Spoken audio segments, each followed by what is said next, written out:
Today I have a bit of follow-up for you. In my last video featuring the 5800X, I was asking if it was time to retire the CPU and looked at 3 games, each more demanding than the previous. After upgrading my system to a Ryzen 9700X, I have prepared a follow-up for my last investigation. As a quick overview, the 9700X has an identical configuration of 8 cores and 16 threads, with same base clock of 3.8 GHz as the 5800X. The 9700X has a higher boost clock of 5.5 GHz vs 4.7 of the 5800 and a lower TDP of 65 watts against the 105 watts for the 5800X. On paper, they are very similar. The AM5 platform does bring upgrades with it.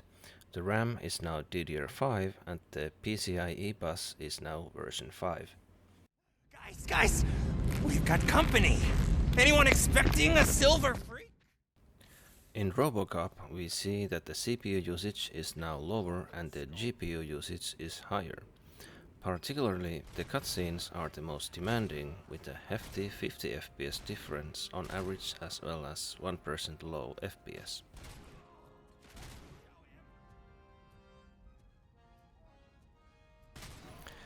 I even fumbled a bit and recorded the new CPU at 1080p quality, while the previous was run at 1080p balanced. This doesn't appear to have affected the score, but the GPU is now better loaded at 95% usage.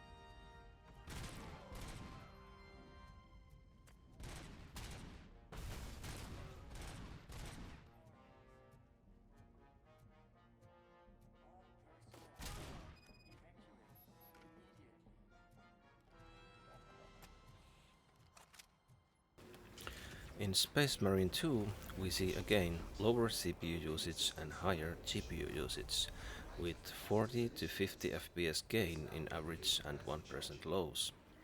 Neither the CPU nor the GPU are fully utilized, which hints at a limitation somewhere else. The gain could come from the DDR5 RAM upgrade that does offer up to 50% more bandwidth than DDR4, which lines up with the gains neatly.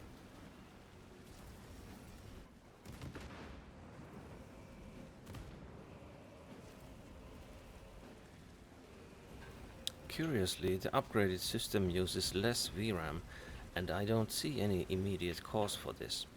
The GPU driver may have been updated in this time frame, or the game itself. I haven't been tracking all software version numbers, as this test is not about exact figures, rather it's about ballpark differences between multiple generations of CPU advancements.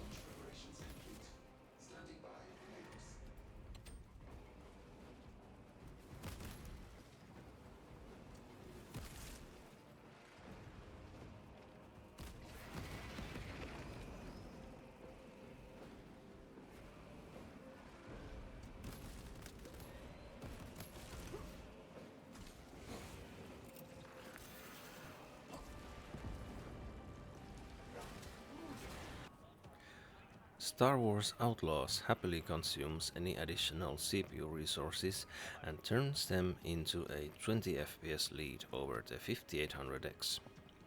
Again, neither the CPU nor the GPU are fully utilized, as some other system bottleneck is limiting the performance. The 5800X's average FPS is essentially the 1% low for the 9700X. I'm a little surprised that the lowest gains were in the most demanding game. I would have expected it to be the other way around. What have we learned? Was the upgrade worthwhile? This upgrade was quite valuable as going to the AM5 platform requires a new motherboard, RAM and the CPU. This upgrade at this time and place is a €700 package with taxes included. While it is a relief to see that there are very true gains here, it's still a pricey package. If you are looking to hit the 60 FPS mark, the 5800X is still fairly capable, although the Outlaws barely holds its average above the 60 and its 1% lows drag consistently below 60 FPS. If you are looking for high FPS gaming, then likely the 5800 is falling short by now.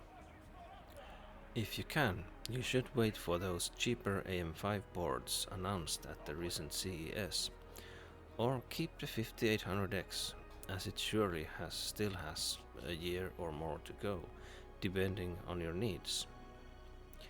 What are you playing? Do you need an upgrade? Comment below.